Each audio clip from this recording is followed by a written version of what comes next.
నమస్కారం. ఆర్వీఆర్ టీవీకి స్వాగతం. పుచ్చకాయ అంటే ఇప్పుడు జనాలు భయభ్రాంతులకు గురవుతున్నారు.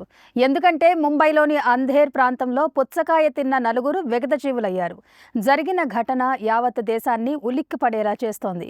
డొకాడియా నస్రీన్ దంపతులు 16, 13 సంవత్సరాల వయసున్న తమ ఇద్దరు పిల్లలు బంధువులతో కలిసి మొత్తం 9 మంది తమ ఇంట్లోనే పార్టీ చేసుకున్నారు.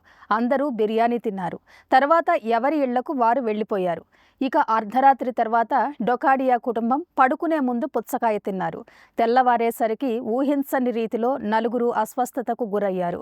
దీంతో హుటాహుటిన స్థానిక జేజే ఆసుపత్రికి తరలించారు. వాంతులు, విరేచనాలతో ఒక్కొక్కరుగా ప్రాణాలు వదిలారు. మొత్తం 12 గంటల వ్యవధిలో కుటుంబ సభ్యులు లోకాన్ని వీడారు.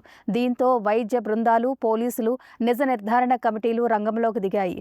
తీసుకున్న ఆహారం పుచ్చకాయ తీవ్ర ఫుడ్ పాయిజన్ అయిందని వైద్యులు ప్రాథమికంగా నిర్ధారించారు. బిర్యానీ, పుచ్చకాయ శాంపిల్స్, అలాగే మృతులకు సంబంధించిన కొన్ని శాంపిల్స్ను కూడా ఫోరెన్సిక్ ల్యాబ్కు పంపారు. వైద్యులు వెల్లడించిన వివరాల ప్రకారం అయితే సివియర్ ఫుడ్ పాయిజన్ దెబ్బకు మృతుల కిడ్నీలు పాక్షికంగా దెబ్బతిన్నాయని ప్రాథమికంగా తేల్చారు. ఈ మొత్తం ఘటనకు సంబంధించి పలు రకాలుగా వార్తలు వినిపిస్తున్నాయి.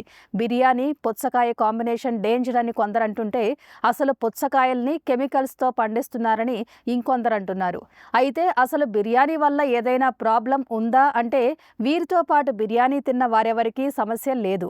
అదనంగా ఈ నలుగురు కుటుంబ సభ్యులు మాత్రమే పుచ్చకాయ తిన్నట్టు ప్రాథమిక విచారణలో తేలింది. ఇలాంటి కరెంట్ అప్డేట్స్ కోసం చూస్తూనే ఉండండి మన ఆర్వీఆర్ టీవీ. లైక్ చేయండి, షేర్ చేయండి, సబ్స్క్రైబ్ చేయండి.